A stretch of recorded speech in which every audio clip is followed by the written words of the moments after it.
La rusificación de Cuba, la rusificación de la continuidad.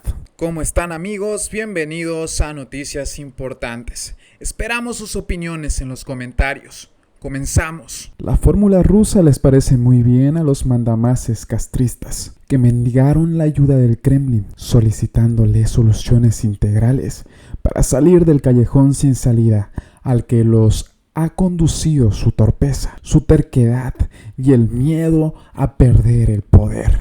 En una rara y paradójica pirueta de la historia, el capitalismo está regresando a Cuba, traído nada menos por el Kremlin para intentar salvar lo que va quedando del castrismo. Solo que ya no es el Kremlin de los jerarcas, del Politburo soviético que costeó durante 31 años los experimentos con el comunismo de Fidel Castro, sino el Kremlin ultraconservador y con tufo fascista de Putin y sus oligarcas. Luego de 6 décadas de sacrificios impuestos por el castrismo en aras de construir el socialismo, vuelve el capitalismo, y el que nos viene encima ya prácticamente está aquí. No pudiera ser peor. Y es que la receta rusa para intentar hacer reflotar la economía cubana es similar a la que aplicaron tras el derrumbe de la Unión Soviética. Privatizaciones y otras reformas económicas tendientes a un capitalismo protagonizado por antiguos miembros de la élite o comunista transformados en oligarcas. La fórmula rusa les parece muy bien a los mandamases de la continuidad castrista, que mendigaron la ayuda del Kremlin, solicitándole soluciones integrales para salir del callejón sin salida al que los ha conducido su torpeza, su terquedad y el miedo a perder el poder. No importa que Díaz-Canel y el ministro de Economía y Planificación Alejandro Gil sigan hablando de fortalecer y priorizar la empresa estatal socialista. Los rusos del Instituto Stolypin aconsejan un programa de reformas para desarrollar la empresa privada. Pues venga, los militares de las FARC y el MININT metidos a empresarios, los jefazos comunistas convertidos en millonarios oligarcas que salpicarán a sus allegados y las MIPYMES para evadir las sanciones norteamericanas encajan a la perfección en la receta. Y el reordenamiento económico, con todo lo mal que les salió, les ahorró tener que anunciar ahora la adopción de terapias de choque. Hace rato que los cubanos estamos sintiendo los golpes en el bolsillo y el estómago. Después de todo, a los mandamases de la continuidad, al castrismo, al régimen, pese a su retórica discursiva, no les preocupan demasiado las cuestiones ideológicas y muchísimo menos el bienestar del pueblo cubano. Rusia, con tantos problemas como enfrenta, o precisamente por eso, parece estar tomando en serio la modificación de la continuidad castrista del modo más ventajoso para sus intereses geopolíticos y económicos. Es lo que indica el diluvio de altos funcionarios rusos que han venido a La Habana.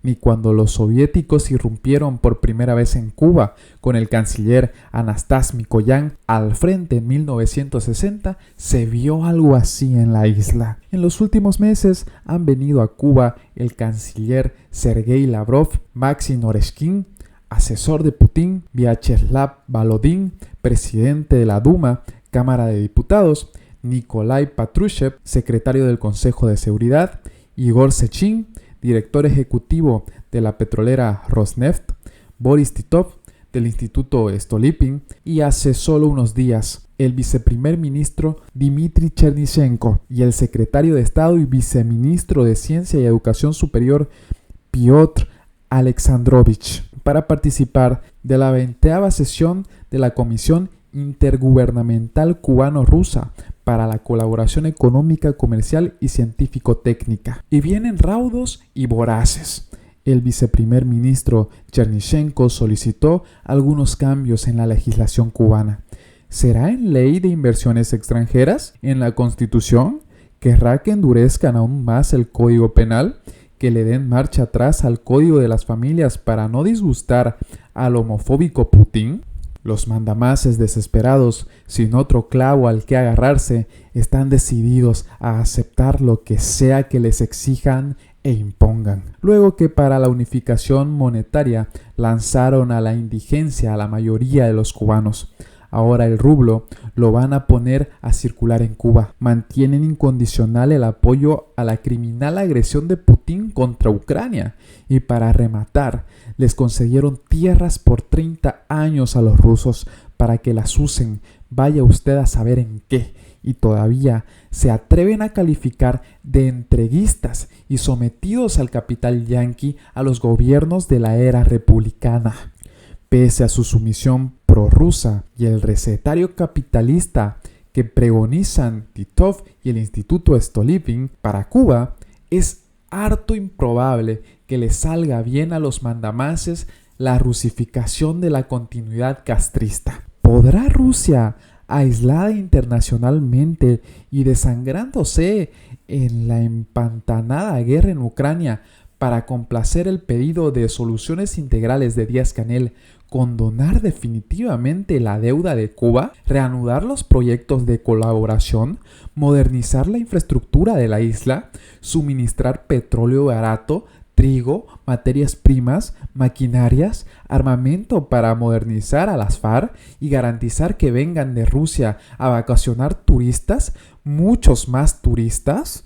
A diferencia de Rusia, donde había mucho para robar, en Cuba, en el estado en que está la economía luego de 64 años de disparates y desastres, apenas habrá que repartirse en la piñata. Si acaso poco más que las remesas de los emigrados, el dinero del turismo y de los médicos alquilados. Así que ya veremos a las pirañas fajándose adentelladas. Si Fidel Castro resucitara, probablemente aconsejaría a sus continuadores que no se fiaran demasiado de los rusos, si los conocería el máximo líder.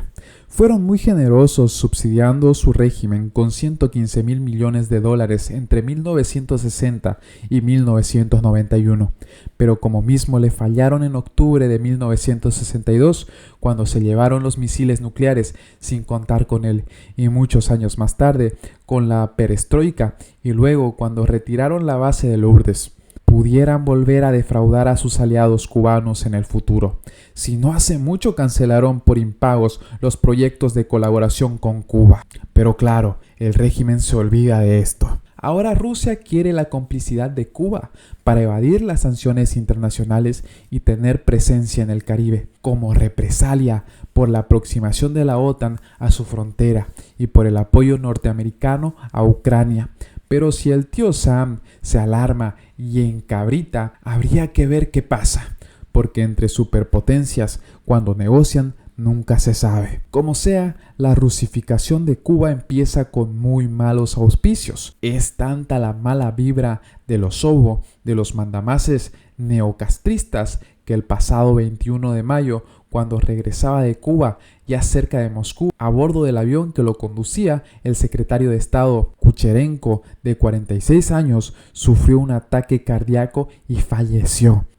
Eso, si no lo envenenaron por órdenes de Putin, porque dicen que Piotr Alexandrovich estaba en desacuerdo y muy deprimido con la agresión a Ucrania. Entre otras noticias, al gobierno cubano se le cae la máscara de las MIPYMES. Debemos creer que un gobierno maniático del control ha permitido que un sector privado independiente importe el equivalente a casi el 40% del dinero que ingresa en el país por exportaciones. Antes de adentrarnos en los sorprendentes datos que aquí queremos tratar, es menester contextualizar el panorama. Cuba sigue siendo un estado totalitario represivo, donde el gobierno no tiene límites ni contrapartes. Eso está claro, ¿verdad? La esencia misma de esta dictadura es el control multinivel de la sociedad. Por lo tanto, la simple lógica indica que en la isla sucede solo aquello que el gobierno permite que suceda. Conscientes de eso, reflexionemos sobre los datos que reveló el ministro de Economía, Alejandro Gil, en su última comparecencia ante la Asamblea Nacional. Según el ministro, el sector privado de la economía cubana importará $1.000 millones este año.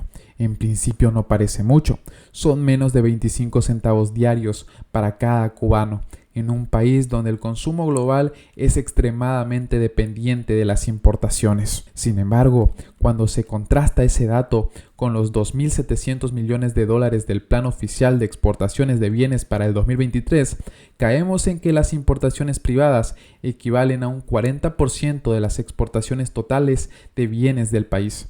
Una proporción inmensa, un impacto social que para nada puede considerarse marginal, sino de un peso enorme en los agregados macroeconómicos del país. Entonces, volviendo a la contextualización inicial, es más probable que estos datos estén describiendo un sector verdaderamente privado que ha logrado controlar una parte enorme de la economía, o que describan un sector que una dictadura está haciendo pasar por privado. Debemos creernos que este gobierno maniático del control ha permitido que un sector privado independiente esté importando el equivalente a casi el 40% del dinero que ingresa al país por la venta de bienes. Debemos creernos que así, sin ninguna reacción estatal, ha surgido un sector privado que importa 50 veces más de lo que exporta, cuando uno de los mantras del gobierno es la sustitución de importaciones. Sumémosle el análisis contextual que el castrismo ha tenido siempre entre sus herramientas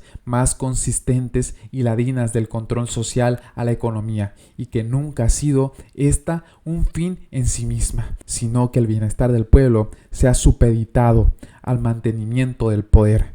Teniendo eso en cuenta, es posible que un suceso de la magnitud de la aparición súbita de ese enorme sector privado acontezca en la economía cubana, ya no sin la anuencia, sino sin la participación directa de un gobierno que mantiene un estrictísimo monopolio del comercio exterior. Los datos dados por el ministro, bien entendidos, son suficientes para desmentir de una vez por todas que en Cuba exista un sector privado importante. Eso sí, permiten afirmar con evidencias que este es un camuflaje del gobierno para hacer tres cosas: burlar lo que ha quedado del embargo estadounidense, mostrarse reformistas para proveerle coartadas a sectores políticos dentro de la democracia occidental que están deseando hacerle caricias al castrismo, fingiendo trabajar por una Cuba libre, y vender en el mercado nacional como procedentes de privados, mercancías a precios políticamente inasumibles por el gobierno socialista. ¿En cuánto se transformarán esos 1.000 millones de dólares de importación cuando 1,5 litros de aceite vale la pensión mínima que ingresan cientos de miles de cubanos? Los márgenes de ganancia de ese sector privado son tan abusivos que 1.000 millones de dólares en importación fácilmente recaudan 3 o 4.000 millones de dólares dentro del país, muchos más de los que Cuba podría pagar exportando 2.700 millones en bienes, lo que demuestra que sin las remesas sosteniendo todo este consumo, la miseria escalaría a niveles catastróficos. Además, demuestra que el régimen castrista es insostenible sin esas remesas. En fin, si antes de comenzar todo este cambio fraude, los cubanos dedicaban más de la mitad de sus ingresos a comprar alimentos, esa proporción tiene que haber aumentado significativamente, dejando al pueblo con muy poca capacidad de comprar fuera de la supervivencia diaria. El castrismo ha convertido al país en una trampa, donde la meta es sobrevivir hasta que se pueda escapar, para entonces enviarle dólares al castrismo. Patria y vida, mis hermanos. Y bien, amigos, así vamos terminando las noticias importantes del día de hoy. Por favor, nos ayudarían mucho compartiendo las noticias, para así poder llegar a muchas más personas con la verdadera realidad en Cuba. Patria y vida, mis hermanos, nos vemos en el siguiente informe.